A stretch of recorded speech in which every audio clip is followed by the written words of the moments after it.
Working in law enforcement was a lifelong dream of mine. As a boy, my father was in law enforcement, so I grew up with that mindset. I remember him teaching me things that as a young boy, most kids just didn't understand. Things like how to escape the trunk of a car, how to tell if someone was printing, situational awareness.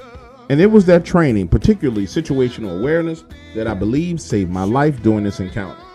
In May of 2018, I was working as a Louisiana state trooper assigned to the highways west of Alexandria, Louisiana. Manny, Turo, Fisher, Hornbeck, Leesville, you name the small city, I was all over the place. Now, for the most part, we're talking about speeding tickets, a few DUIs, and a couple of terrible, horrific accidents. Now, before I go any further, let me give you a little bit of an understanding of how troopers really operate. We each have assigned posts. And by post, I mean a stretch of roadway that we're responsible for covering. In our case, 50 miles. But, however, there are occasions when another trooper is off his post due to an arrest or an accident. And the range of your post is extended and you have to do a hell of a lot more traveling. This particular night, I was way up in Pelican, Louisiana, when a DUI arrest is made down in Hornbeck. And so I find myself moving down in that direction. And by the time I had got down to 175 in Manny, we were getting calls about what appeared to be an accident at the intersection of 473 and 191, right there in Turo. So now I'm headed in that direction. But when I get to that intersection, there's nothing there. Continuing down 191, about 4 miles, I see a vehicle parked across the road. A man outside the vehicle ducked down, and I'm thinking to myself, oh hell, this guy is drunk or on some kind of drugs, right? Now, I got my lights on and everything. I pull up, turn my car on the angle, putting it between me and him. Okay. Now, the first strange thing that I noticed about this situation was that considering the fact that this guy had to see my lights coming down on him, he never turned and looked back in my direction. He kept peeping his head over the hood of his vehicle. Now, and when I had come to a complete stop and exited my vehicle, he still didn't look. When I addressed him saying, sir, I'm going to need you to stand up, show me your hands and back away from that vehicle, he still didn't respond. Now, with weapon at the ready, I repeat the order. Sir, stand up and back away from the car. Now, only then did my words seem to get through to him, because he stands up, turns around, and I see he has tears in his eyes and he's crying like somebody had just died crying. A white male. And if I had to guess age, about 47 to 49 years old.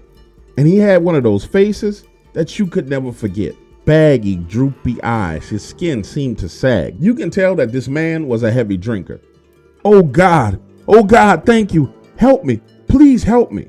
Looking at his hands, they were empty. He had one shoe on and one shoe off. And this man looked scared, out of his mind, as he's literally running in my direction. I move back and off on an angle, creating more space between me and him, but he literally runs straight past me, slides to the ground, and ducks down behind my vehicle. Listen to me, I've seen a lot of strange behavior since I've been in law enforcement, but this guy was literally acting like something or someone was shooting at him. And at this point in time, I'm 100% certain that this man is on some type of psychedelic drugs. Something is seriously wrong with him. So again, now I'm giving him orders. Sir, stand up, put your hands on the hood of the car. Checking him for weapons, drugs, anything, front pockets, back pockets, legs, hips, shoulders, nothing. Sir, have you been drinking or are you any type of drugs? Still crying, he turns, looking over his shoulder saying, no, sir, I'm not. I haven't done anything like that, sir. No, sir, I'm not on any drugs. So I'm like, okay then, sir, well, what's the problem? Why are you parked in the middle of the road? Listen to me, this man's body is shivering. He said, it attacked my car. This wolf, it just ran out into the road, hit the front side of my car, and then ran off into the woods. It's still there. I saw it. It's still there. And my car started smoking, so I got out. Now, looking back up at his vehicle, you can see that it was smoking, and now that I was starting to calm down a bit, I could smell the smoke. He says, listen, I don't care what you do. Arrest me, handcuff me, put me in the back of your vehicle, and let's get the hell out of here, because I'm telling you, there's something over there in the woods. Sir, was anyone else in your car? No, just me. Now, I'm confused, trying to figure out if he's high or what the hell is going on. So I said, listen, let's walk back over, take a look at your car, and see what's going on. But he adamantly refuses, saying, officer, you gotta listen to me. We need to go. I'm serious. I think it's more of them in the woods. Now, pause for a second. I need you to understand something from my perspective. At this point in my life, I had never ever heard of a dogman, nor did I know that something like this existed. But when I tell you moments later, I found out that they were real. Oh, man, let me tell you. So I put him in handcuffs, put him in the back of my vehicle, and start to walk over to his car. And on the walk between my vehicle and his is when I first hear the growling. Loud, nasty growl, like 10 big dogs all at the same time growling at me. Weapon drawn, flashlight in hand, I get to the front side of his car and it looks like another vehicle had smashed into it. His headlights start to flicker and I hear movement in the tree line, turning, shining the flashlight in the direction. That's when I see two of these dogmen. One down on all fours and it looked like an overgrown Doberman pinscher, easily 400 pounds. And another one standing directly behind it, but it looked different. This looked like a black wolf, huge head, massive shoulders. God, this thing was big. Now, I understood at that point in time that I was in a terrible situation, but something didn't seem right. It just didn't make sense. Why were these two showing themselves to me? Why did they growl? Why did they draw attention to themselves? Have you ever found yourself in an odd or strange situation where you just had a gut feeling that something was off? Well, that's what I was feeling. Now, even though I was standing there looking at these two monsters, my gut was telling me something more was out there. So now I'm slowly backing away, headed back to my vehicle when I hear movement coming from the right, which is the other side of the roadway. Quickly turning the light, glancing in that direction is two more of these things, one super low to the ground, right at the edge of the road. Now I'm running, hopping back in the vehicle, and I pull off. He's lying down in the back seat, hiding, saying, I fucking told you, we gotta go. Now look, we drive all the way to Hornbeck because there's no way in hell I was stopping anywhere near that area. Get out, I uncuff him, and he stands there and tells me exactly what happened. This man lived in a trailer home over on One Point Drive, and he tells me that he had seen these things before. In fact, that he had took a shot at one of them from his vehicle. A few days passes and he thinks that everything is cool, they're gone. But then, tonight, out of the blue, they attack his car, spinning it. And all he could do was hide in his vehicle, taking shots at him. When he ran out of bullets is when he called the law and told them that he had an accident. And according to him, after he hung up the phone, the vehicle started to fill up with smoke, and that's how he found himself outside, ducked down on the side of his car. And the poor guy with tears still running down his face says, man, had you not pulled up, I had no choice but to make a run for it. So listen to this, I called it in as an accident and called a wrecker to pick his vehicle up. I didn't tell them what I had seen and I told him to keep his mouth. Now, when we get back to the area of his vehicle, the wrecker is there. And the hood of his car, which was intact when we left, had been ripped up and peeled back. The engine torn to shit. Now I'm standing there with him, the other officer on the scene, and the tow truck driver, and they're both saying, man, I've seen a lot of accidents in my life, but I've never seen anything like this before. Now, 20 minutes later, his vehicle is loaded onto the wrecker, and that driver takes him home. And now the other officer that I'm with wants to stand on the side of the road and talk to me about what happened. But that was not finna happen. I get in my vehicle and I pull off. Now, when it was time for me to write my report about what happened, I wrote it up as an accident. Look, I wasn't trying to cover anything up, but truthfully, how do you write that down on a piece of paper and explain it? How do you articulate that into a police report that not only your superiors are going to read, but the insurance company and investigators are going to read as well? Now, just being unlucky enough to be in a situation where you see these creatures is a nightmare. But having to answer the questions about that police report would only compound the situation. So I swept it under the rug. I didn't have much of a choice. Now, as for that guy, I can't tell you his name, but what I can tell you is this: 2 weeks later, he went missing.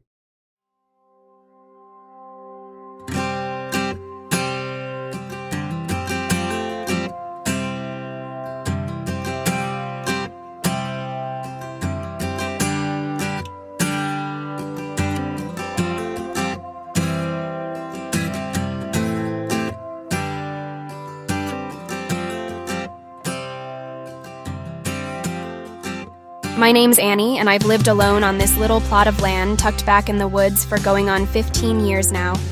It ain't much, just a small one-story house with a big front porch and a backyard that runs right up to the tree line. I inherited the place from my grandpa after he passed. We were always real close, him and me. I used to spend every summer here with him when I was a kid, running around barefoot, swimming in the creek, and listening to Grandpa's stories at night on the porch while we watched the fireflies. After high school, I just couldn't stand being cooped up in the city anymore, so I decided to move out here to the country and make this place my own. My family thought I was crazy living all the way out here by myself, but I loved the peace and quiet. The first few years were the hardest, trying to fix up Grandpa's old house and get used to being so far from everything. But eventually this place started feeling like home. Now it's just me and my 2 old hound dogs, Dixie and Scout. We spend our days pretty quiet-like, puttering around the house and yard, taking long walks through the woods. The closest neighbor's about a mile down the road, so it's just us out here. At night I can see every star in the sky. When the wind blows, I can hear the creek rushing over the rocks. It's solitude, but I'm not ever really lonely. This land just has a way of comforting you.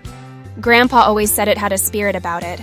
I feel closest to him when I'm working in my garden round back. I swear I can almost hear his whistling sometimes when I'm pulling weeds and tending to my tomatoes. He taught me everything I know about growing. I've got his little potting shed still standing and some of his old tools hanging up inside. Dixie and Scout will wander around sniffing for gophers while I work.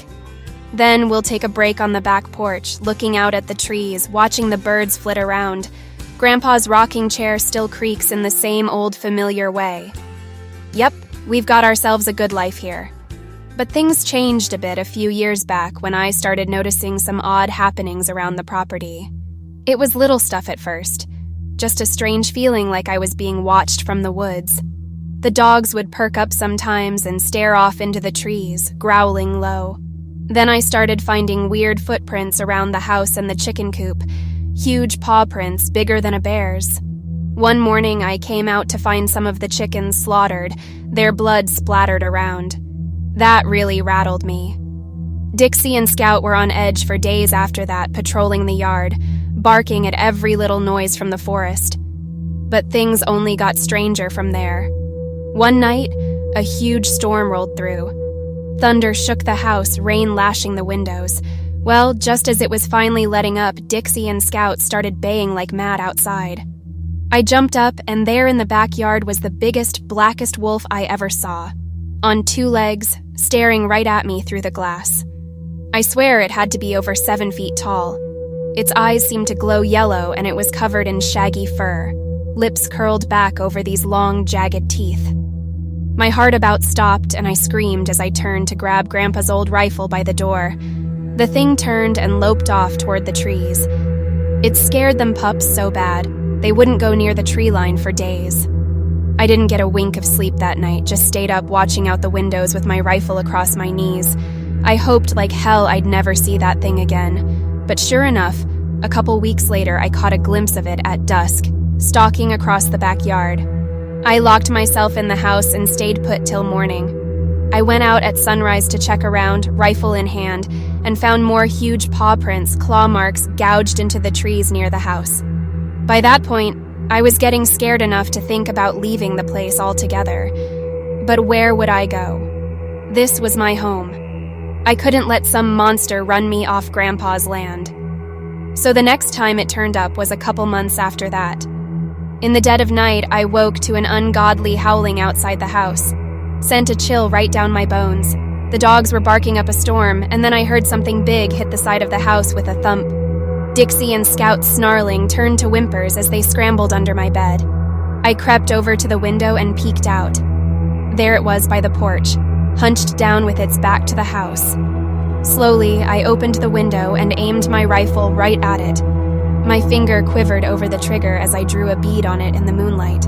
As I watched, it reared up, rising taller and taller until it stood over 8 feet at the shoulder. It was broad and muscular, covered in that same shaggy black fur.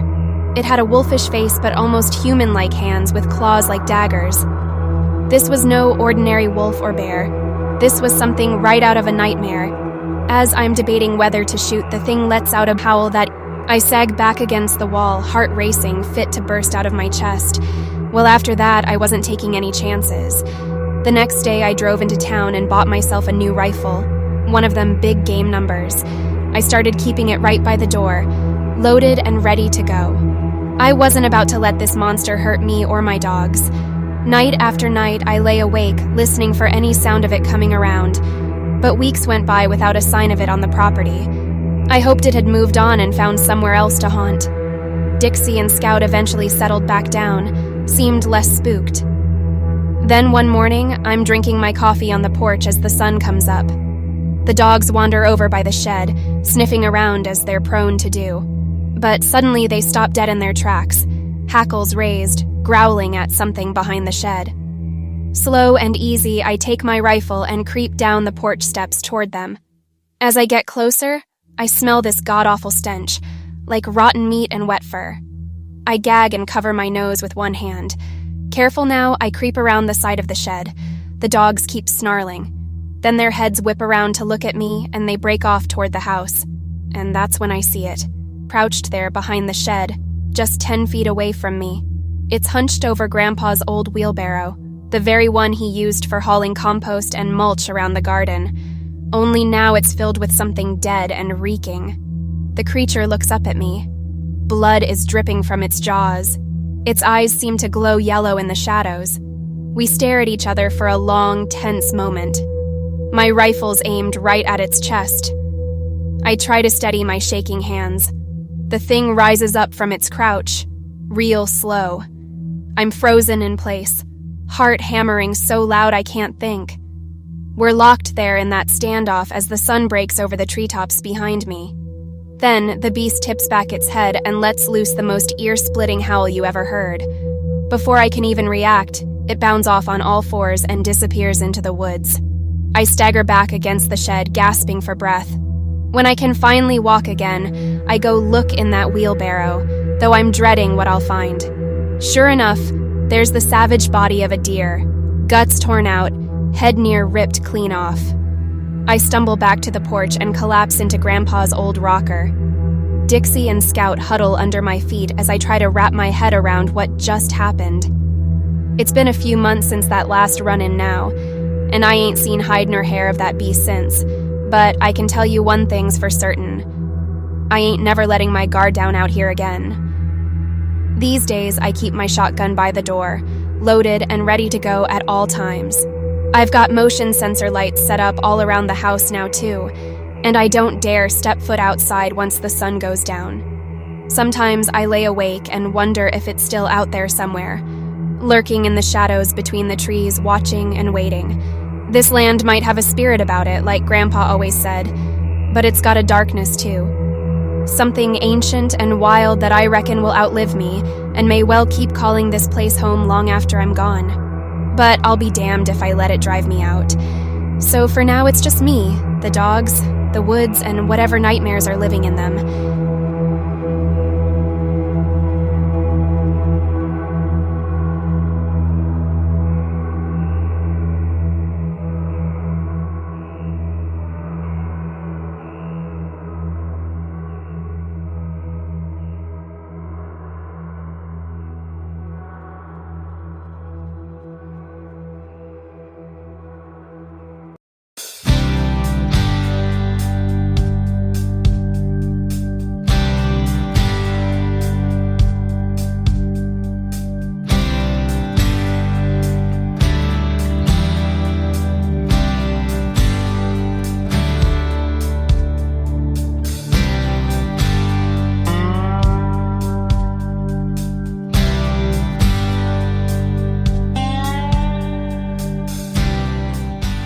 Looking back, I suppose I should have known better than to buy that foreclosed house out in the middle of nowhere. But as a newly divorced man, I just wanted to get away. My parents offered for me to move back in with them.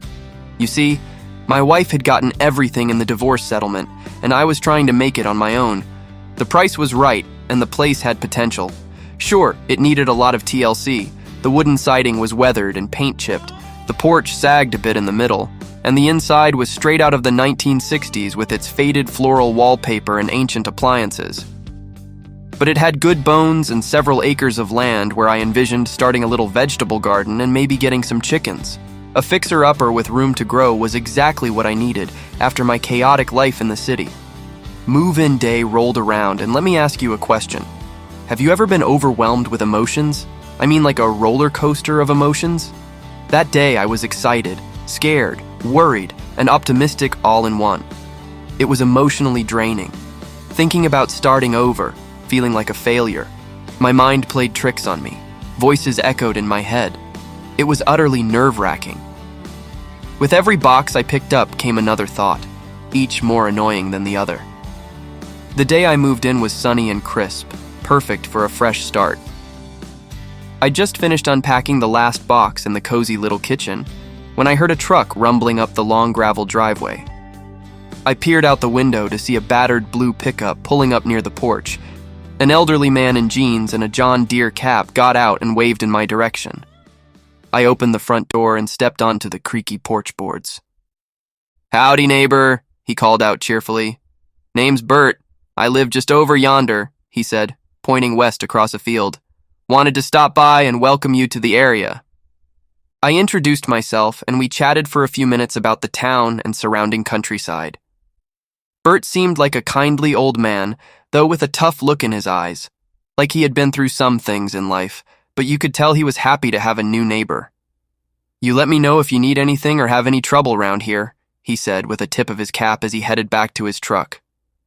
"Thanks, Bert. Real nice to meet you," I replied with a smile.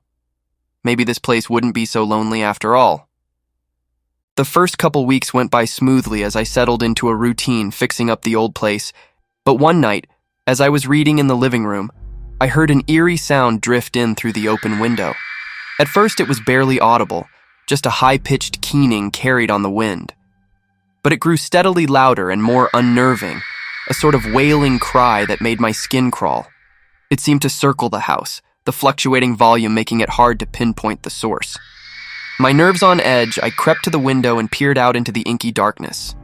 The nearly full moon illuminated the yard and fields with a dim bluish light, but nothing appeared amiss. The only movement was the wind rustling through the trees bordering the property. After a few minutes, the cries faded back into the distance, and the night was silent once again. I shook off the uneasy feeling and chided myself for letting my imagination run wild out here in the countryside, probably just a stray dog or some weird nocturnal bird, right? The next night, however, I was jolted from sleep by the eerie wailing, now sounding clearer and closer than before. Something about these cries seemed almost unnatural, like no earthly animal I'd ever heard. This time I gathered my courage and stepped out onto the sagging porch, gripping my phone and ready to sprint back inside.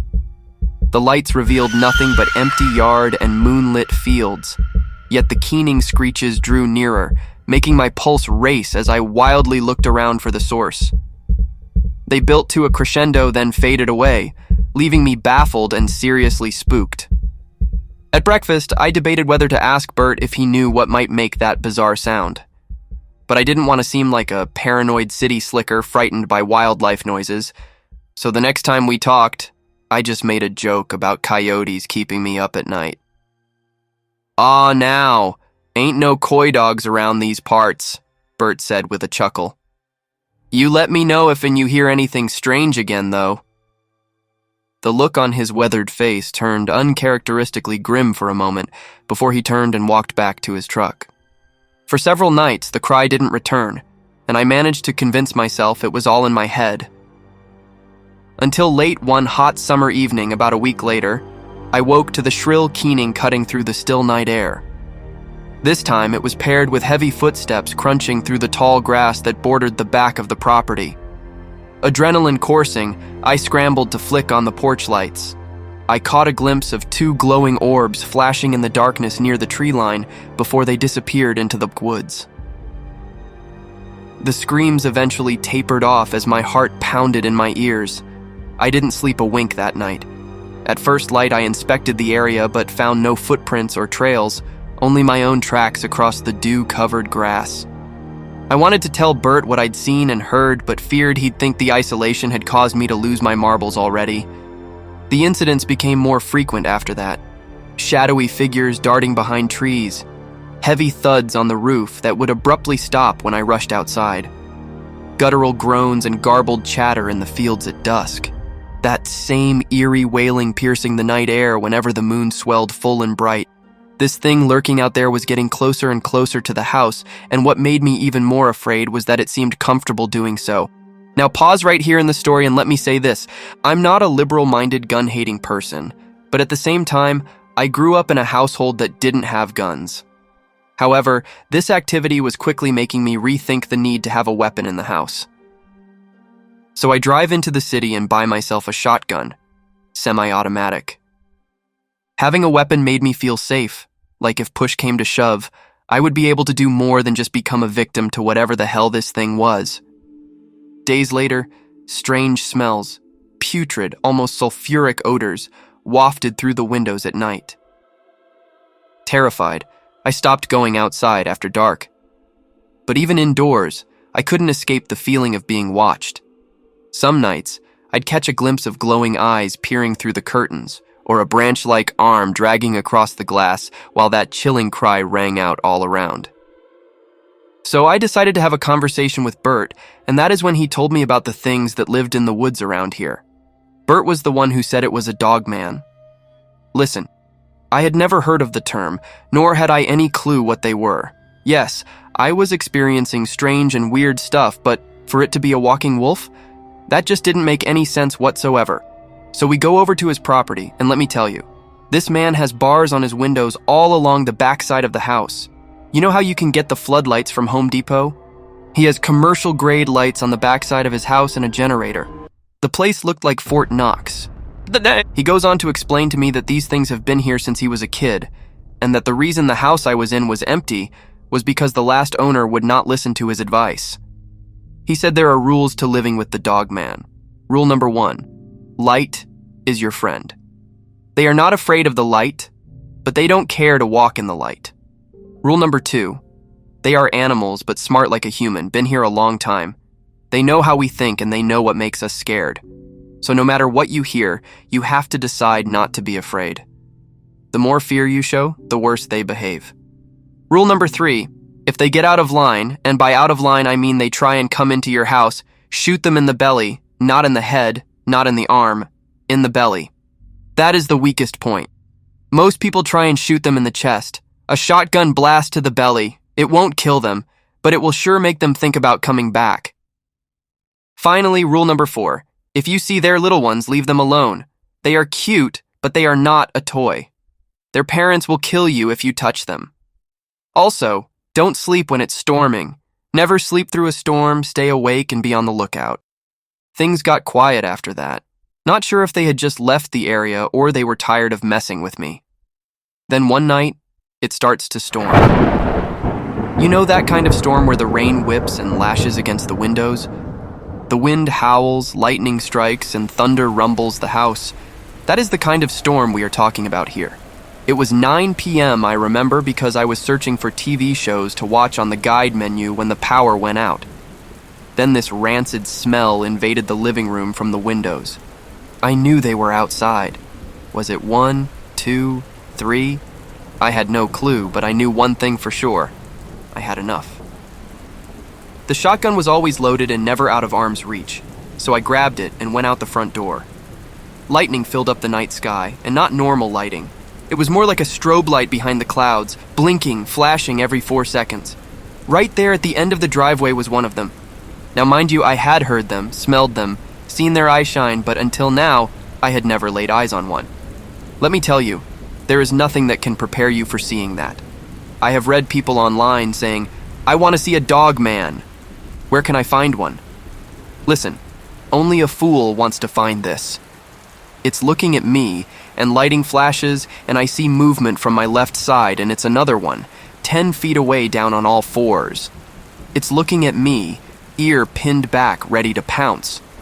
So I fire that shotgun into the ground and wait to see the reaction. And nothing. They didn't react, didn't flinch. So now I point at the one closest to me, and this thing stands up, and it's taller, more slender than the other one. So now I'm thinking, okay, this was a bad idea. However, it's too late, and I could feel it. If I backed down, these things would be all over me. Never a moment of peace, so I pulled the trigger aimed right at the one to my left, and you know how it sounds when someone gets hit in the chest? That thud? Well, it sounded sort of like that, but you could tell its belly was full. Not sure if that makes sense. Now let me say this. I have heard people say they are bulletproof. Well, I can tell you for sure they are not, because the way that thing reacted, it hurt, and it hurt bad. It drops back down on all fours and takes off, and as it's moving away, I turn my attention to the other one, and it is now backing off and moving away. I rush back inside, lock the door, and sit with my back against the door. I just knew it was going to charge and break the door down, but nothing happened. The next day, I go and talk to Bert, tell him what happened, and Bert says they were at his house last night too. They stayed in the wood line, and in his words, "Those bastards know I will shoot the minute they get in range, so they leave me alone."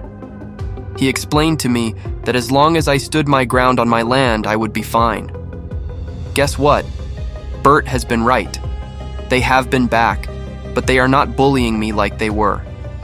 According to Bert, they are an alpha predator, but they also have been here a long time and they know how dangerous humans are.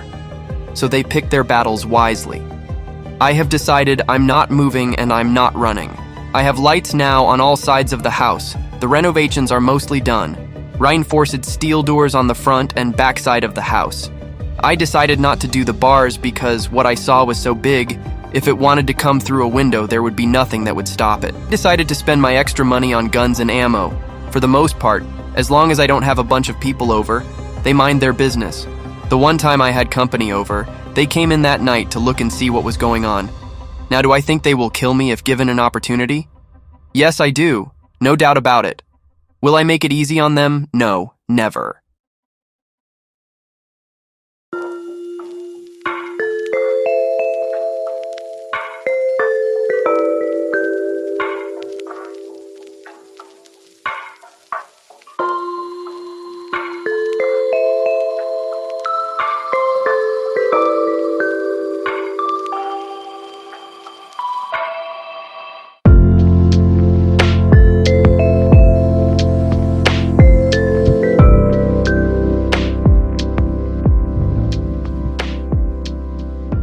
Now, I'm not one of these crazy people who go out looking for anything.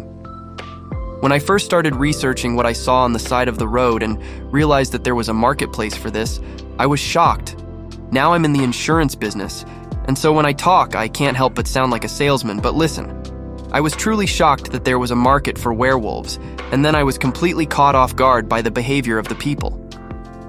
I joined a few Facebook groups just looking for answers and to share my encounters, only to ask questions, and I'm talking about immediately I was attacked, people saying that my description didn't fit the description of Dogman, and I'm like, whoa, what kind of crazy shit is this? So if I go back and forth with them saying, listen, you are not gonna tell me what I encountered. I know what the fuck I saw. Now, if you don't believe me, or if it does not check all your boxes, tough, but this is what happened. It was like I was swarmed by a freaking beehive, so I go silent and just watch. Another person comes in and they jump all over her about her encounter, tearing it to shreds, looking for inconsistencies, saying she is lying. It's the most insane thing I've ever heard. So I back off and I'm like, fuck it. I didn't want to see this shit, don't care to talk about it. One day I have a client come into the office. Guy owns an Amazon distribution hub. You know, the vans that deliver packages. And he is talking about a driver that had a wreck and how the driver claims this werewolf thing ran across the road, scared him, and he wrecked. Nothing major, just hit a guardrail. And he is joking like, does the insurance cover werewolves? And I'm like, hey, I would like to talk to that guy. I saw something similar one night when I went out to help a client with a flat tire.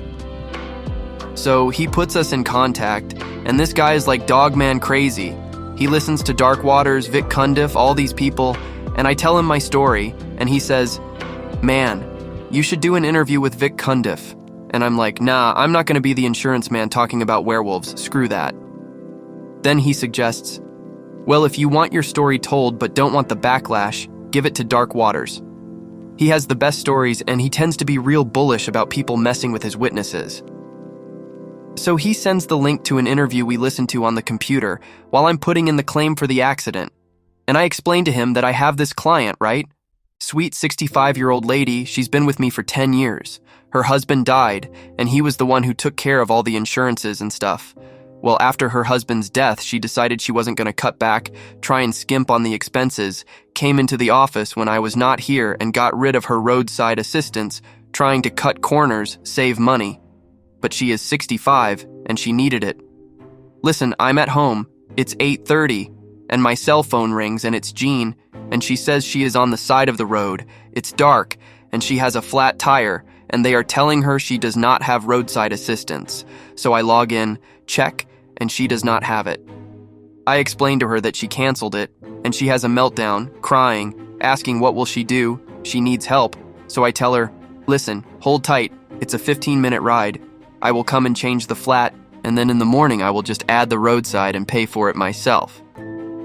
So I head out of the house and drive over to where she is, and it's pretty dark and spooky. I can see why she was having a meltdown.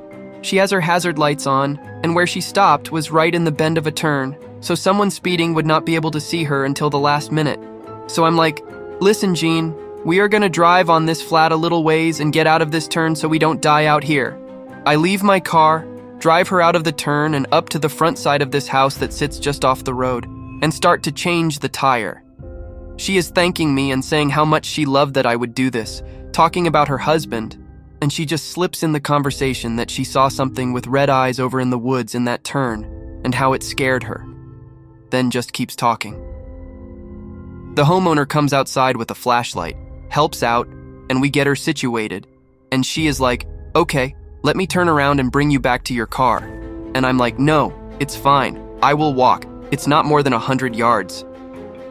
She insists, and I'm like, no, go home and call me when you get home.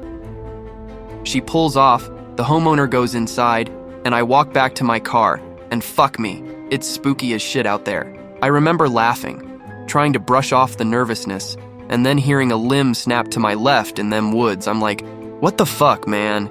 It didn't sound like no freaking twig. Dude, this was a tree limb. So now I'm looking, and as I look, a car passes by and lights up them woods, and I see them big eyes reflecting red, and those teeth for a split second. It looked like this thing was grinning at me like it was smiling over there in the dark. I run, full speed, angling into the road and haul ass to the car, cranking it up before I get there. And when I get in to pull off, another car is coming around the curve and I can't pull off. It lights up the woods again, and that thing is coming up this embankment towards the passenger side of my car, and bro, I floor it. Tear off down the road. He is listening to my story and he says, yeah, fuck that. People gotta hear that one. That is some scary shit, bro.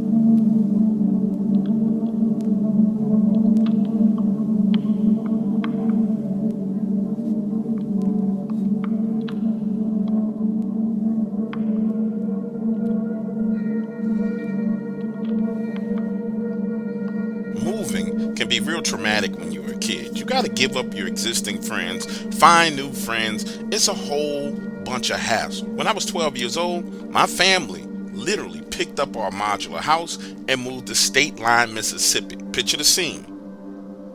A 3-bedroom, 2-bath house on the back of a gigantic trailer, already split in half, furniture in tow, in a U-Haul, me, my parents, and my siblings, all in 2 vehicles, this gigantic caravan headed to the new property. Now let me tell you a little bit about my family. It was my mother, father, and my 5 other siblings. Again, this is a 3-bedroom, 2-bath house, so it was 3 kids per room. And I want you to understand something. Prior to moving to this specific location, none of us, not one of us, ever was plagued by nightmares or bad dreams. But literally, the first night we go to sleep in that house on this new property, I start having nightmares. Nightmares of things coming through the ceilings, through the walls, from the floors. Initially, I thought I was the only one going through this. But I talked to my brother, and he tells me that he's having nightmares as well. And then stuff starts to spiral completely out of control in our household. Example. One night, I'm laying in the bed and I'm having this nightmare. And in this nightmare, there's this skinny humanoid monster, long fingernails, long toenails, pale white and emaciated with this thin layer of skin. Head flipped upside down, mouth wide open, long sharp teeth like needles, eyes that glow purple and flash red. This is a dream that I'm having, or so I thought. This thing is climbing on the ceiling in the bedroom, looking down at my brothers and looking down at me. You know how it is when you're in a dream and you realize that you're dreaming, so you try to wake yourself up? Well, that's what I do. I realize that I'm dreaming. I'm literally laying there saying to myself, this has got to be a dream. And when I wake up and open my eyes, scanning the room, I don't see anything. But this unsettling feeling is in the air. And what I mean by unsettling is this. It's cold. My body's tingling. And when I look over at my brother, his body is shivering because it's so cold in the room. For the next 15 minutes, I can't go back to sleep. I feel like I'm being watched. So I reach over, shake Trevor, wake him up, only to learn that he's having the exact same dream that I'm having. Again, remember, it's 3 of us in this room. We start to shake my other brother, Troy, but he won't wake up for nothing. Then the 2 of us hear this scratching sound coming in the hallway. Literally like rats scratching on, it literally sounds like a gigantic rat scratching on the floor. And next thing you know, I see that upside down head poking through the doorway at the very top, and those eyes flashing purple and red, purple and red. Trevor screams at the top of his lungs, falls off his bed to the floor. Now I'm on the floor next to him, and the 2 of us are freaking out. And again, I want to be clear with you, neither one of us are asleep at this point in time. We're both wide awake. Imagine the scene of 2 of us laying flat on the floor right next to each other, too afraid to peek up over the edge of the bed. And then you hear that same tick, tick, tick, tick, tick, tick, tick, tick, tick, tick, tick, tick, ticking sound moving away from the bedroom door. Listen to me, neither one of us had the courage to leave the room that night and go to our parents' room and tell them what happened. But the following morning, we tell my father what we experienced, and he didn't believe us. 4 days later, my older sister, who's 16 going on 17 years old, comes home from a date, and we hear her hauling ass, flying into the front door, slamming it behind her, and you can literally hear her hands shaking as she tried to turn the locks on the doors. Listen, the entire family floods to the foyer. Some of us coming from the living room, others coming from upstairs, others coming from the kitchen, others coming from the dining room, only to find her standing there with her back against the door, looking as if she had just seen someone murdered. My sister goes on to describe seeing the exact same thing that me and my brother saw. But understand, we never ever told her about this. Now, at this point in time, I think my parents started taking this a little bit more seriously, because I would find that my dad would stay up later than normal, kind of sitting in the living room, working his way around the house. He would go to bed about 2, 3 o'clock in the morning. Listen, one morning about 5 a.m., the entire house is awoken to the sounds of gunshots. And I'm not talking about gunshots in the distance. We talking about gunshots literally right outside our back door, and my father screaming, "I don't know what the fuck you are, but you gonna stay the fuck away from my house, and you damn sure not coming nowhere near my kids." Boom! He shoots again. "Run, motherfucker!" Boom! "Run, motherfucker!" Boom! My brothers and I peeking out of the bedroom window. He is literally standing in the middle of our backyard, firing into the woods. And our room, having the best view of the backyard, is flooded with everyone else. My mom, my sisters, my brothers. We're all there peering through the window at my father having a conniption fit. He moves closer to the woods and starts shooting up in a tree, saying, "I see you, motherfucker." Boom! "I see you, motherfucker." Boom! Now listen to me, most kids don't understand the lengths to which their parents are prepared to go to protect them. But that morning, I realized two things about my dad. Number one, that he was fearless, because I know for a fact that he had to be shooting at what we saw. And what I saw was so frightening that there was no way in hell that I could have ever mustered the courage to shoot or to even talk to it, because that's how frightening it was. But Dad, oh no, some kind of switch had flipped in his head and he didn't give a damn, because he stayed out there shooting and shooting and shooting. Then he came back inside, sat down and ate a bowl of cereal. Imagine the scene. Everybody's in the kitchen, the sun is just coming up. All of us children are completely silent because we don't even know what to say. The only person talking is my mother. And she says, "Honey, what in the world were you doing? Why were you outside shooting?" And that's when my dad finally tells us what was going on. He says there's some kind of creature or monster, I don't know what the fuck you want to call it, but it's been entering our house through the chimney at night. This was the second time I saw it, and I'm guaranteeing you guys that this will be the last time that it comes here ever again. Sure enough, I swear to you, that was the last time we ever saw it. I can't tell you if he killed it, if he scared it, but whatever he did, it never came back around again.